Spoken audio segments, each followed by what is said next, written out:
அனைவருக்கும் காலை வணக்கம். இன்னைக்கு கரெக்டாக சொல்லணும் அப்படின்னா சனிக்கிழமை.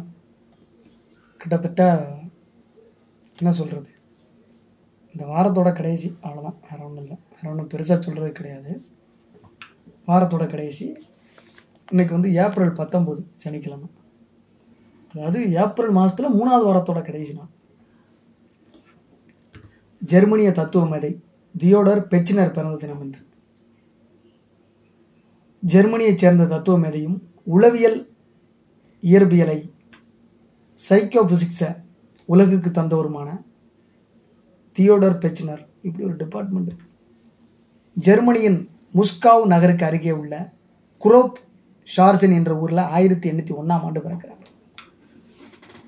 கிட்டத்தட்ட அந்த மருது சகோதரர்கள்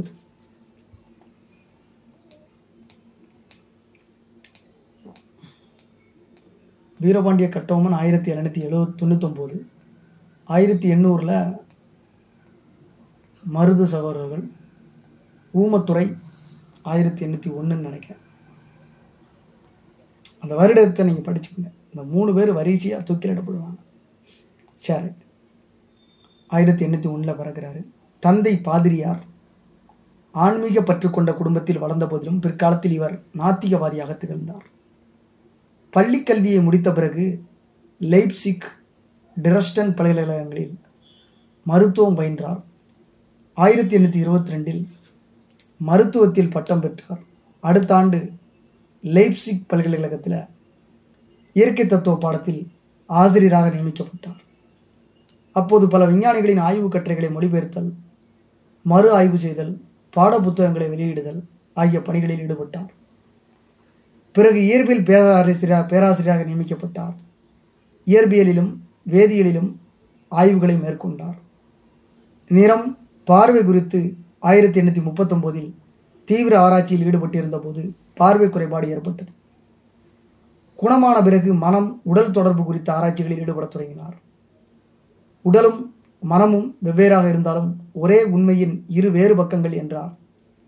அந்த சிந்தனையை அடிப்படையாக கொண்டே தன் ஆய்வை தொடங்கினார். உண்மையில் இவை இரண்டுக்கும் இடையேயான கச்சிதமான கணிதவியல் தொடர்பை கண்டறியும் முயற்சியில் ஈடுபட்டார். இந்த ஆராய்ச்சியின் விளைவாக உலக புகழ்பெற்ற வெவர் பெச்னர் விதி, வெவர் பெச்னர் லா பிறந்தது. உணர்வின் தீவிரம் எண்கணித தொடரில் அதிகரித்தால் அரித்மெட்டிக் ப்ரொக்ரஷன், அதை தூண்டும் ஆற்றல் பெருக்கு தொடரில் அதிகரிக்க வேண்டும் என்றார்.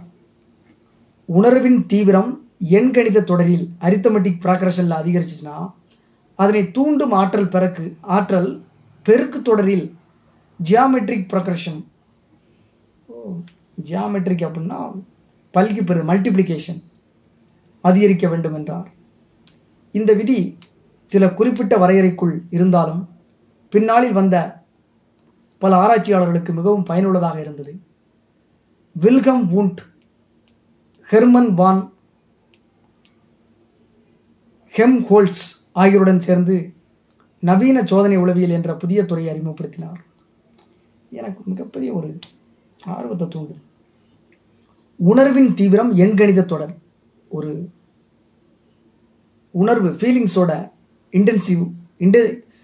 இன்டென்சிவ்னஸ் ஆஃப் ஃபீலிங்ஸ் எண்கணித தொடரில் அரித்மெட்டிக் ப்ராக்ரஷனில் அதிகரிச்சலாம்.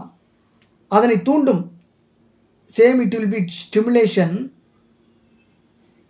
இது என்ன இதில் இருக்குன்னா, ஸ்டிமுலேஷன் பவர் பெருக்கு தொடர்னா இந்த இடத்துல ஜியாமெட்ரிக் ப்ராக்ரஷனில் அதிகரிக்கும், ஜியாமெட்ரிக் ப்ராக்ரஷனில் இருக்கும் அப்படின்னு சொல்கிறாங்க.